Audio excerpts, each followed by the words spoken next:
we've talked a little bit about, the fact that some people have criticized Bernie for not really setting up a serious successor, someone that he kind of hand the torch off to in the event that he decides not to run again, which is most likely what will happen. It does seem like it's possible that AOC could be that person.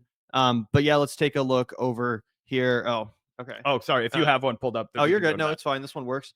Insane. 15,000 people in Tempe, Arizona last night. Trump visited the same space 12 days before the election. He couldn't fill it. AOC and I had overflow crowds.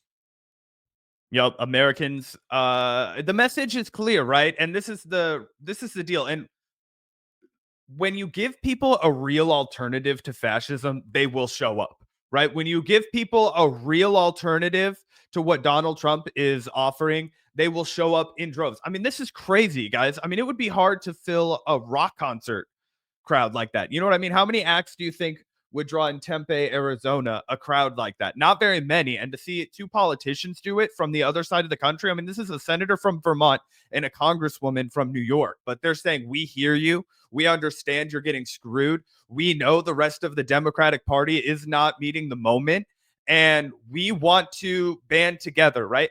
I've been watching a lot of mountaineering mini docs on YouTube, Gavin. And one of the things that they always talk about, right? The Sherpas always talk about is how sometimes when you're up past 8,000 meters, they call it the death zone, right? Your body is slowly dying. You're running out of oxygen. You can't breathe. The air is too thin for helicopters to go up there. They can't get the weight around them, and your body just slowly kills off its cells, right? But sometimes the weather gets really bad when you're trying to summit one of the peaks and you get stuck up there overnight. And all you can do to prevent yourself from freezing to death is literally like slam each other and force each other to wrestle and move and keep your body awake, because the temptation is so severe to just curl up into a ball with each other and warm yourself up and fall asleep. But if you fall asleep, you'll never wake up again, right? And what I feel like Bernie and AOC are doing right now is they're shaking the public. They're keeping everybody's blood flowing while we're in the death zone. They're saying, do not go to sleep, because if you go to sleep right now, none of us might ever wake up again. This is the moment where we have to suffer in the death zone so that in the morning, when the storm has settled, we can make our way back to base camp. You know what I mean? We can start to rebuild again, right? Because obviously right now things are really bad. And you can point to Chuck Schumer and you can point to Hakeem Jeffries and how so many elements of the Democratic Party are failing us. But right here, right now, when you look at Bernie and AOC in a filled auditorium in Tempe, Arizona, you're like, okay, we have the tools and we have the people to win this. Now it's just a matter of making our way through the storm and getting back to base camp. You know what I'm saying? Oh yeah, 100%. Absolutely. And it's a good thing that Bernie's not just, waiting for midterms to do this kind of stuff, or, right before 2028 in the lead up to an election. He's hitting the ground running and, yeah, starting to stoke the fire for that serious resistance to the road that we're going down. Here's another interesting tweet, just to be clear about the moment we're in. Bernie's biggest rally in Phoenix previously was around 11,000 people in 2015 when he was running for president. Tonight, which was last night, in a non-campaign year when he's running for nothing, 15,000 Arizonians turned out. This is a big deal. And again, that's really meaningful in my opinion. Obviously, I think it speaks to the concerning situation that we're in and the fact that Americans feel that concern at a visceral level. But I do think it's exciting as someone who's a progressive and who's someone who's, agrees with Bernie's message, that even, again, in a non-campaign season, it's not an election right now. There's not an election about to happen, but people are still politically activated. They're engaged. They're involved. Usually people, it's really hard to get them to actually care about politics, unless there's an election about to happen. Most people kind of tune out, understandably so. They have busy lives. They have a lot going on. There's a lot on their plate. They don't have time to be paying attention to this shit. But the fact that Bernie's now attracting more people to these events than he was while running for president is pretty insane. And yeah, here's AOC taking the stage to a completely full arena. Pretty exciting stuff. Seems like great energy. And the other thing I've taken note of, Zach, that I find to be kind of fascinating is the fact that MSNBC has actually started to broadcast these rallies live. I have YouTube TV. Well, I have a YouTube TV free trial. I think it runs out sometime later this month, but I got it to watch the Oscars, right? So I was on YouTube TV the other night, and I saw that MSNBC was playing the Bernie speech, and I was like, holy shit, this is absolutely crazy. This is totally different than how I remember MSNBC covering Bernie Sanders. And I also see people that are more mainstream liberals, folks like Brian Tyler Cohen, excitedly talking about AOC, saying that she gave, the speech of the year, like almost a moment defining speech, some of which we can play a clip of if you want to, Zach, where she talked about her, working class history as a bartender and the disdain that this current administration has for working class people. But what's your thoughts on that? Do you think it's just like, oh, now that Bernie's too old, now the establishment's willing to give him a pat on the head, now that he's not a real threat to their donor class? Or do you view this as a real vibe shift? I think we got a comment about that. Someone saying like, this is a serious vibe shift. The party is realigning behind Bernie Sanders and the image of Bernie Sanders. Is that too optimistic? I like the optimism. So if it is too optimistic, I'm going to continue to put that out into the ether because I think we have to reap what we sow, and I'm ready to do some sowing. I think the best case scenario is that the Democratic Party has realized Bernie Sanders is the future. Everybody who wants to maintain any kind of relevance is now fully on board. And that goes for the Pod Save America bros.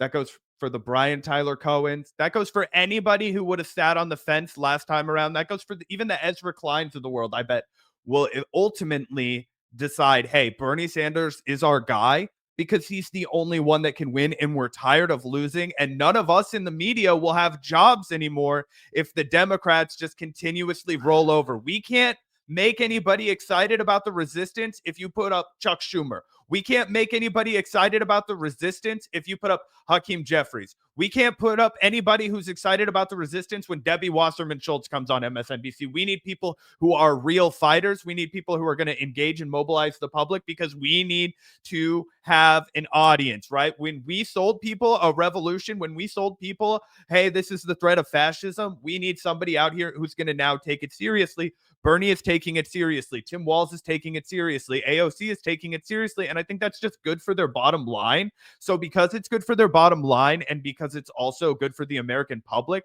I think we're going to start to see a swelling right there. And I think that, yeah, the tides are turning. And I think don't you think you could have said the same thing about Bernie versus Joe Biden in the lead up to 2020 when MSNBC was not covering him this way? Like, there's way more excitement, energy around Bernie. He had way more campaign donations. Remember that map? It was all blue because, like, in every state, Bernie had the most donations. Like, you could have made the same argument as far as like the bottom line thing back in the previous cycles. That's true, but MSNBC has gone like this even since then. Over the last 4 years, they have cratered. In the new Trump era, they are hurting worse than they've ever been hurting before. And I think that ever since the Joe Scarborough and Mika Jasinski going to Mar-a-Lago and kind of kissing the ring, and I think the fact that there is no real, authentic, engaging resistance on MSNBC is forcing them to kind of flirt with this new style of content. And I think it's going to work because the more people see it, the more people are going to want it, right? They're going to be like, I do want somebody passionate. I do want somebody like AOC with what Brian Tyler Cohen you have pulled up calls the speech of the year. Want to take a look? Yeah, absolutely. I've also got a speech. Is this the same clip? I don't know. We have two. I think one's from Las Vegas and one's from Nevada or Arizona. So play whichever one you want to play first. I've got another one over here. Cool. Let's start with this one, and then we can take a look at that one. But yeah, I'm definitely interested. It's a weird phenomena. I have mixed feelings about it. Part of me is very frustrated because it's like, come on, guys, like, where were you last time? It's cool to see you on board, but a little bit late to the party, I suppose. But also, it's like, I'll take what we can get. I'm glad that people are actually paying attention more this time, and mainstream media included. But yeah, let's take a look. Talk that Republicans and the Trump administration like to flap about working people. If you actually listen carefully, every once in a while they let the mask slip about what they actually think about us. Just last week, President Trump's lawyer, her name is Alina Habba, she went on television, and when she actually had to be faced with explaining her job, And when she actually had to be faced with doing her job, this is what she had to say. Quote, what intellectual thought? She was asked about me. Quote, what intellectual thought? You were in a bar. You were in a bar, AOC, and not to have a drink, but to serve one. And I want you to understand, and I don't care what this woman says about me. I played this clip to boil Zach's blood because he also is a former bartender. Not to drink, but to serve. Bro, drink. that shit right there it sends a certain shiver up my spine. Now, I have a lot of pride in being a bartender. I talked about it a lot on air. It was a job that I really loved. It was one of the oldest professions you can have. It's a great way to get plugged into a community and interact with all kinds of people. And actually, it is one of the best professions you can have to train yourself to become a politician, right? It's why I know I wouldn't make a particularly good politician, because I was always way better at coming up with recipes than engaging with customers. AOC, I imagine, had to learn how to do all kinds of diplomacy by working between the back of house and the front of house, right? You're working at the bar. She was a server, I imagine, at some point. You learn how to negotiate. You learn how to deal with twats like that lady that's telling the story that thinks she's better than you because you're serving the drink. And also, you make a pretty good living being a bartender. I think that's the other thing that people don't know. If you're in New York City and you're working at a decent place, like I imagine AOC was, it wasn't like she was broke. It wasn't like she, it's not like she was destitute. She wasn't like bartending at like a Chili's or like a Buffalo Wild Wings or like a Hard Rock Cafe. Like, I don't think so, at least. No, exactly. And even if you were, so what? Fuck that lady. But I just mean that in the kind of situations that AOC would have found herself when she was Sandy at the bar, is she does have to, with a wink and a smile, navigate some real assholes who are pretentious or who are going to be rude or unsophisticated to be charitable. You know what I mean? It's just like, that is how you grow, and I think she takes tons of that and makes her a better politician and makes her know how to relate to people, and it doesn't make her feel out of touch, right? That's how she was able to have crossover voters with Donald Trump, right? Because people saw an authenticity in her. Now, those same people were duped into thinking that Donald Trump was being authentic. I guess he was authentically selfish, and that was the only box they were checking. But it shows that she is able to reach people by being genuine. And I think this speech really hits that home. Yeah, let's take a listen to just a few more seconds and we can hear the other clip. But I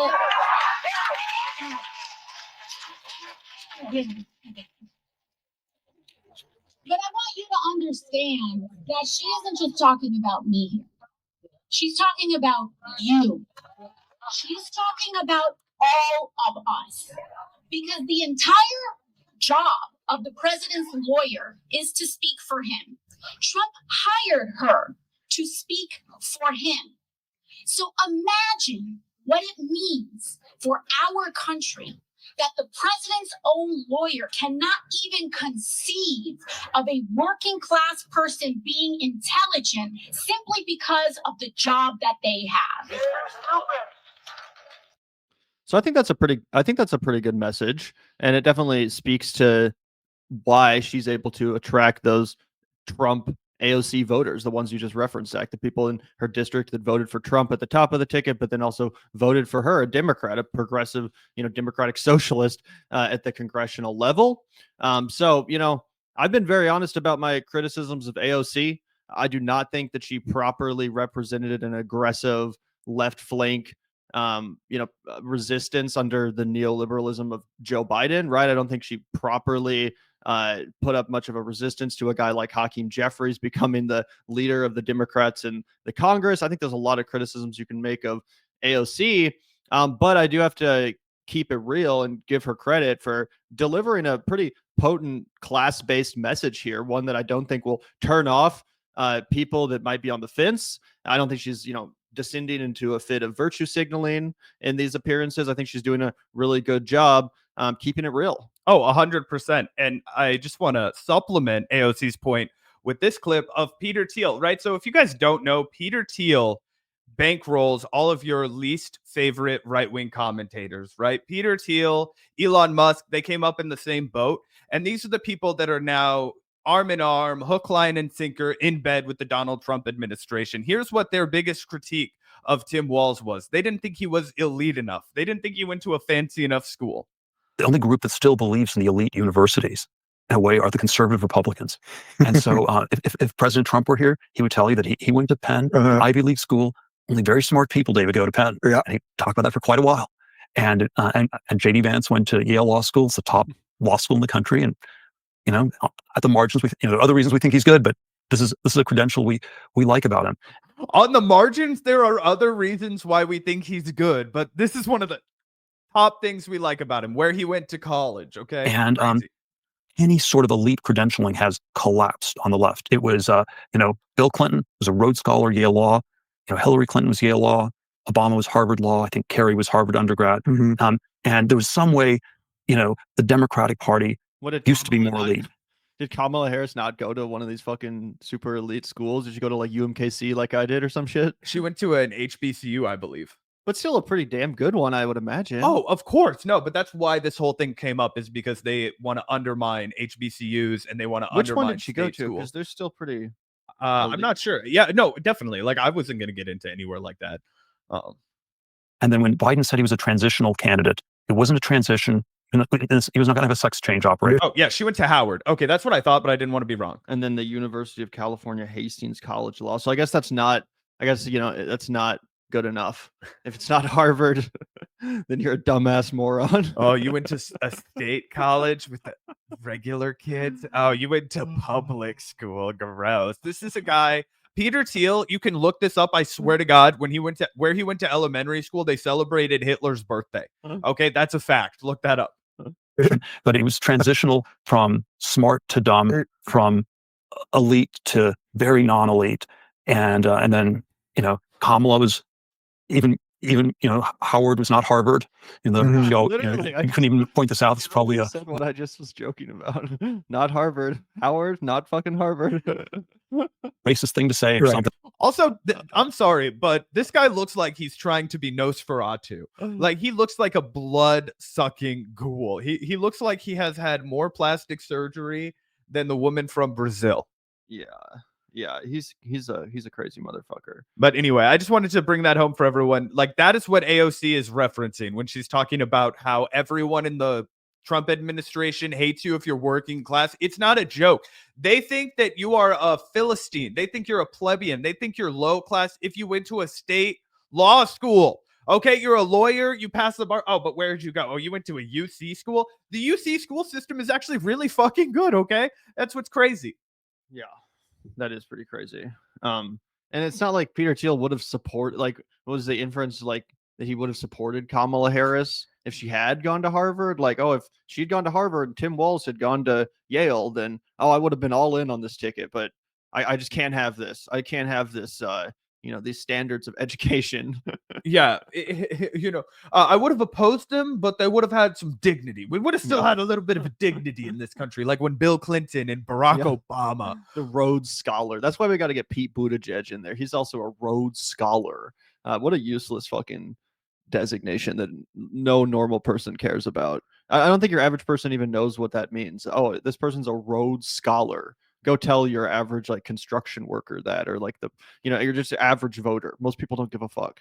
100%. I'm a linguist. I don't even know what the fuck the significance of that is. How do you become a Rhodes Scholar? Do you have to apply? Yeah, and I imagine write an essay and kiss somebody's ass. Biggest nerd of the year award, more like. Yeah, exactly. I'm a Rhodes Scholar. Good for you. It kind of reminds me of the kids that really cared about their GPA in high school. I'm like, what are you up to? Huh?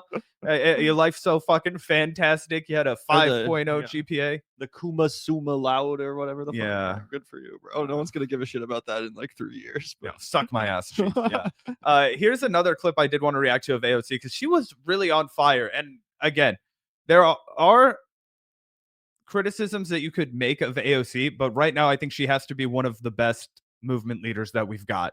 And I think that when you watch her speak here, you realize that this is a lady that's going to be around in American politics for a long time. Unless she gets imprisoned by Trump. Care and Social Security were promises that we as a people have made to each other about the kind of country we are and the kind of society we want to live in. And I don't know about you, Arizona, but I want to live in an America that guarantees health care to every person. I want to live in an America that has a living wage for every person. I want to live in America where you have free speech to express yourself and not be afraid of getting put on a list or deported. But these promises that we've made, they are not promises from politicians to the people, or they're not charity from billionaires to everyday Americans. They are promises we have made to each other. And that is a killer line. Oh my God, that's a killer line. That's a send shivers up your spine. Like, we are fucking united kind of a line. It really takes me back. I recall this moment like it was yesterday, and I bring it up all the podcasts all the time. Cedar Rapids, Iowa. Are you willing to fight for someone you don't know? It's a unifying line like that reminds you that everybody in that room, everybody that tunes in and feels that visceral connection is in the same boat with you, and it's empowering. And how many Democrats do we have that can move an auditorium and empower them? Not very many. Yeah. I also love that not just Bernie, but AOC, they're continuing to preach the agenda of the Bernie campaign, the, tenets of that message, which were universal health care, higher living wage, stuff like that. The positive agenda that actually will convince Americans that voted for Trump to switch sides and vote for someone like a Bernie Sanders or an AOC, because people do need to hear like an affirmative agenda. And right now the Democratic Party, what does it mean to your average person? They don't know. They probably just think it stands for wokeness. Honestly, like, go up to your average American, you say, what is the Democratic Party? I mean, they're probably just like, I don't know, like feminism and like woke shit or something, because that's what the Republican Party has propagandized everyone into believing. But it's important that Bernie and AOC are out here, saying like, no, this is what we stand for. This is what we're working on. This is what we're offering. And that's really important, because I think it would be possible to do a version of this rally where it's just nothing but Trump bad. Isn't Trump scary? Isn't this horrible? Isn't everything terrible? Or do what Gavin Newsom is doing and just, constantly shit on the left and shit on Democrats and say, we need to be more like Steve Bannon, as he said to Tim Walz in a recent interview, right? So out of those approaches, I really prefer this one, keeping it positive, focusing on a future that I think your average American could totally get behind. Yeah, it's a unifying message, and it's an inspiring message, and it's not a broken record of isn't the other team horrible. It actually proposes something new. It proposes a solution. Neighbor to neighbor, friend to friend, teacher to student, family member to family member, that we want to live in a society that is not depraved, not every person for themselves, but all of us standing together.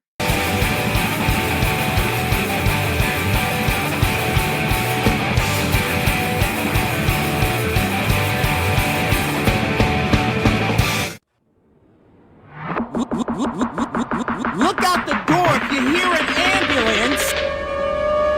The Vanguard will be there, sir.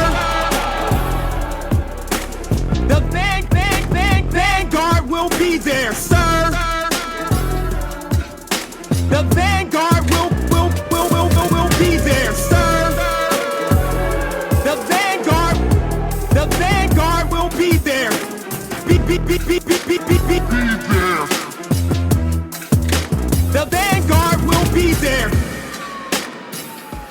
Be there.